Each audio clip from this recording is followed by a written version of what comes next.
আপনার পুলিশ, আপনাদের প্রশাসন, আপনার অফিসার তারা জানলো না, আপনি জানলেন না, আর বাড়িটা হয়ে গেল 1 বছরের মধ্যে। এটা হতে পারে না। আপনাকে জবাব দিতে হবে। এবং আমি দাবি রাখি তাকে, ফিরহাদ হাকিমকে ইন্টারোগেশনের জন্য ডেকে আনা হোক। এই বাংলার একজন সেনা জওয়ান, নাম হচ্ছে পুতুল মজুমদার, যিনি কাশ্মীরের গুলমার্গে পাকিস্তানের হাত থেকে দেশকে রক্ষার দায়িত্ব কাঁধে তুলে ছিলেন। সীমান্তে দেশের জমি রক্ষা করেছিলেন, নিজ ভূমে তার প্রত্যেক জমি তৃণমূল দখল করে নিয়েছে। সেই জমি উদ্ধার 15 বছর ধরে কি সেনাবাহিনী, কি বাংলার নিরীহ মানুষ, হাজার হাজার লক্ষ লক্ষ আমাদের কাছে কমপ্লেন আসছে। আসানসোলে বসে আমার জমি নিয়ে নিয়েছে। আজকে সকালবেলাতে একজন বৃদ্ধা মহিলা এসেছে, তার জমি রাজারহাটে নিয়ে নেওয়া হয়েছে। বৃদ্ধ, সমস্ত টাকা সেই ফ্ল্যাটের জন্য দিয়েছিলেন, ফ্ল্যাটও পাননি, টাকাও ফেরত দেওয়া হচ্ছে না। তো আজকে এইভাবেই সরকার চলেছে। মমতা ব্যানার্জি, আপনি সবই জানতেন। আপনাদের তোলাবাজির একটা সিস্টেম ছিল, হ্যাঁ, অর্গানাইজ সিস্টেম ছিল, এটা কিন্তু বলতেই হবে।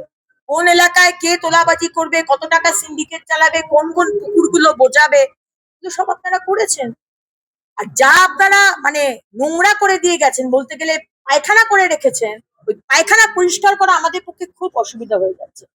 মানে বলতে গেলে এত দুর্নীতি এবং এত ইলিগাল বাড়ি তৈরি হচ্ছে, যেটা মাননীয় মুখ্যমন্ত্রী বলেছেন 31 জুলাইয়ের মধ্যে টিম গঠন হয়েছে এবং সেখানে প্রথমে অডিট হবে, তারপরেই ছাড়পত্র দেওয়া হবে। বইমেলা চালাতে কলকাতাতে গিল্ড,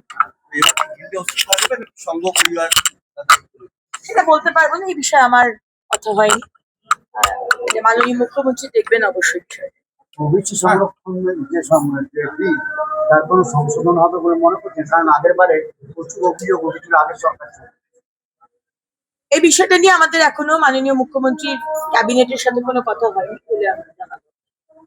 তারকেশ্বরে আরেক জমি মাফিয়া বা জমি হাঙ্গরে হচ্ছে উত্তম কুণ্ডু, যিনি পুরসভার চেয়ারম্যান, তার বিরুদ্ধে অভিযোগ তিনি কোটি কোটি টাকার ব্যবসায়ীদের জমি হাতিয়ে নিয়েছেন। দেখুন, জমি হাতিয়ে নিতেই পারেন, কারণ জমি হাতিয়ে নেওয়ার জন্য আপনাদের ইনসেনটিভ দেওয়া হয়েছে। একাই শুধু জমি মাফিয়ারা জমি হাতায়নি, তার থেকে একটা বিরাট পার্সেন্টেজ কালীঘাটে পৌঁছেছে, শান্তিনিকেতনে পৌঁছেছে, ক্যামাক স্ট্রিটে পৌঁছেছে। শুধু শুধু শুধু প্রমোটারকে ধরলে তো হবে না, জমি মাফিয়াকে ধরলে হবে না। কিন্তু হ্যাঁ, এটা আমাদের দপ্তর থেকে এবং আমাদের সরকার মাননীয় মুখ্যমন্ত্রীর নেতৃত্বে আমরা পুরো বিষয়টাকে খতিয়ে দেখছি।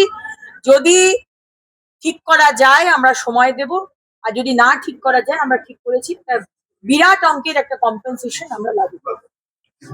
একটা হিন্দি আছে, বন্ধ কি? আমরা নিজেরা কনফিউজড, বিধানসভার মধ্যে আমরা কনফিউজড।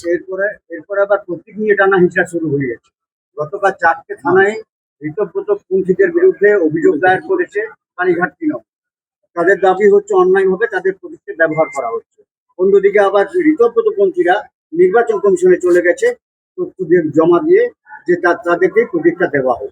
দেখুন, সংবিধান আছে, ইলেকশন কমিশনের রুলস আছে, সেই রুলস মেনে যার প্রতীক, যার কাছে বেশি সংখ্যা সে পাবে কিনা, কি যে ফাউন্ডার মেম্বার সে হবে কিনা, তার পাশে কোনো লোক নেই সে হবে কিনা, সেটা তাদের ব্যাপার। কিন্তু কনফিউজ আমরাও, শুধু রাজ্যের মানুষ কনফিউজ তা নয়। আমরা চিরকালই মানে ধরেছি বা চেয়েছি একটা strong opposition. Suvendu Adhikari LOP leader of opposition থাকার সময় যে স্ট্রং অপোজিশন ছিল, উনি দেখিয়ে দিয়েছেন। ওনার নেতৃত্বে আমরা যে লড়াইটা করেছি, বিধানসভার মধ্যে কি বিধানসভার বাইরে, আপনারাও দেখেছেন। কিন্তু এখন যে অপোজিশন হয়েছে, আমরা জানি না কোনটা অপোজিশন। মাননীয় মুখ্যমন্ত্রী বক্তব্য রাখছেন বাজেটের, একটা সেগমেন্ট অফ তৃণমূল বসে থাকলো, একটা সেগমেন্ট অফ তৃণমূল বাইরে বেরিয়ে গেল। কেন বাইরে বেরোলো, আরেকজন কেন বসে থাকলো, আমরা টোটালি কনফিউজড। 21শে জুলাই দুই তৃণমূলী ভিক্টোরিয়ার সামনে সভা করতে যে অনুমতি। দেখুন, আমাদের সামনে সত্যি বলছি অনেক কাজ। যে পার্টি ইতিহাসের পাতায় চলে গেছে, যে পার্টিকে বাংলার মানুষ দুধচাই করে ছুঁড়ে ফেলে দিচ্ছে, যেটা আমরা আমাদের বক্তব্যে রাখতাম বঙ্গোপসাগরে ছুঁড়ে ফেলে দেবো, সেটাই করেছে। বাংলার মানুষ তাদেরকে ছুঁড়ে ফেলে দিচ্ছে। এবার তারা কোন প্রতীক রাখলো, 21শে জুলাই তারা কোথায় করলো, কে পারমিশন চাইলো, এটুকু বলতে পারি যে যদি পারমিশন চান আমাদের মুখ্যমন্ত্রী পারমিশন দেবেন। আপনাদের মুখ্যমন্ত্রীর মতো হাইকোর্টে যেরকম আমাদেরকে পাঠিয়েছিলেন একটা ব্লাড ডোনেশন ক্যাম্প করতে গেলেও, আন্দোলন তো দূরের কথা, আমাদের কাছ থেকে কিন্তু সেই রকম বিহেভিয়ার আপনারা পাবেন না। আমাদের মুখ্যমন্ত্রী কিন্তু আগেও দিয়েছেন, সরকার হওয়ার পর ওয়াই চ্যানেলে এক্স মুখ্যমন্ত্রীকে পারমিশন দেওয়া হয়েছে। 21শে জুলাইয়ের সময়তেও যদি নিয়ম মেনে করা হয়, মানুষের অসুবিধা যদি না করা হয়, তাহলে অবশ্যই আমার দৃঢ় বিশ্বাস আমাদের মুখ্যমন্ত্রী অবশ্যই পারমিশন দেবেন। দাঁড়াতলা কাণ্ড নিয়ে ফিরহাদ হাকিমের যে গ্রেফতারি, এই প্রসঙ্গে কুণাল ঘোষ একটা টাইম জেনেছিল 27 তারিখ বিচারপতি ভোটের আগে থেকে বলে আসছে এবং দেখা যাচ্ছে এবারে বিধানসভার যে অধিবেশন শুরু হচ্ছে সেখানে বিলটা পেশ করা হতে পারে এবং বিভিন্ন ধর্মাবলম্বী মানুষের একই রকম বিবাহ বিধি হবে, এটা হচ্ছে মূল উদ্দেশ্য। এই বিলটা পাস করাতে এত জল করে এখন আপনি বলবেন যে রাস্তায় বসে রাস্তাকে অবরোধ করে কোনো অনুষ্ঠান করা যাবে না, এটারই বা তৎপরতা কি ছিল? রাস্তা তো অবরোধ হয়েছিল, শুক্রবার করে অবরোধ হতো, মঙ্গলবার বুধবার করেও অনেক সময় অবরোধ হতো, সোশ্যাল ফাংশন, পলিটিক্যাল ফাংশন, যে কোনো ফাংশনে অবরোধ হতো।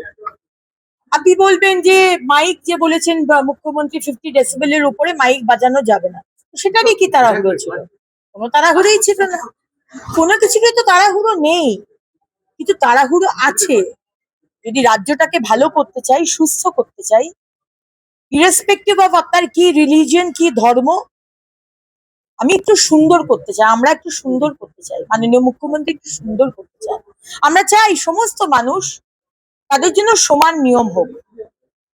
হিন্দুদের জন্য এক নিয়ম, শিখদের জন্য আলাদা নিয়ম, মুসলমানদের জন্য আলাদা নিয়ম, এমন তো হতে পারে না।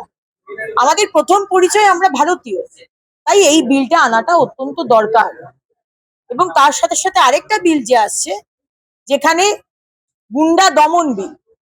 এতদিন অব্দি সরকারের প্রপার্টি সম্পত্তি ধ্বংস করে এসেছেন, তার জন্য আপনাদেরকে পুরস্কার দেওয়া হয়েছে। আপনারা ভোট ব্যাংকে পার্টিসিপেট করেছেন, কিন্তু সরকারের ক্ষতি হয়েছে। সরকারের ক্ষতি হওয়া মানে পাবলিকের ক্ষতি।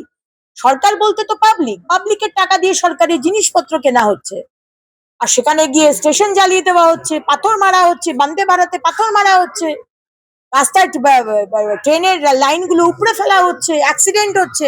এগুলো চলতে পারে না। আপনি অবশ্যই ক্ষতি করতে পারেন, আগুন জ্বালাতে পারেন, কিন্তু আপনাদের এটা মনে রাখতে হবে যে আপনার প্রপার্টি কনফিসকেট করবে সরকার।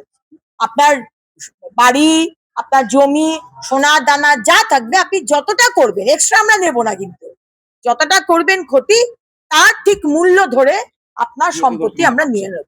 বিরোধীরা বলছে এটা অপরাধ করা হবে। কি করা হবে? অপপ্রয়োগ হবে। দেখুন, হলে তারপরে অপপ্রয়োগ কি ঠিক মতো প্রয়োগ, সেটা তখন দেখা যাবে। আপনারাও তো, এটা তো দরকার ছিল, এটা তো কেউ অস্বীকার করতে পারে না।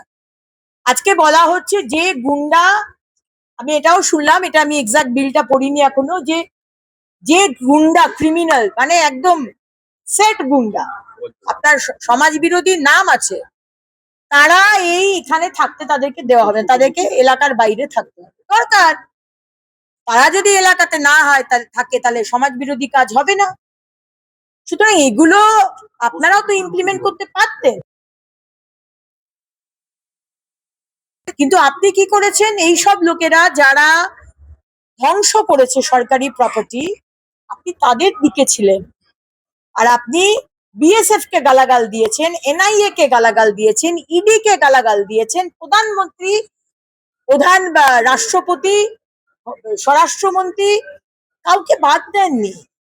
এটা তো আপনারাও করতে পারতেন। এখন নতুন সরকার করছে, ভালো কি হবে কি খারাপ হবে, আপনারা অবশ্যই আলোচনায় পার্টিসিপেট করবেন বিধানসভায়, কিন্তু খারাপ হবে বলে আমরা করব না, হাত গুটিয়ে বসে থাকবো আপনাদের মতো, সেটা হবে না। তৃণমূলে কে আসছে?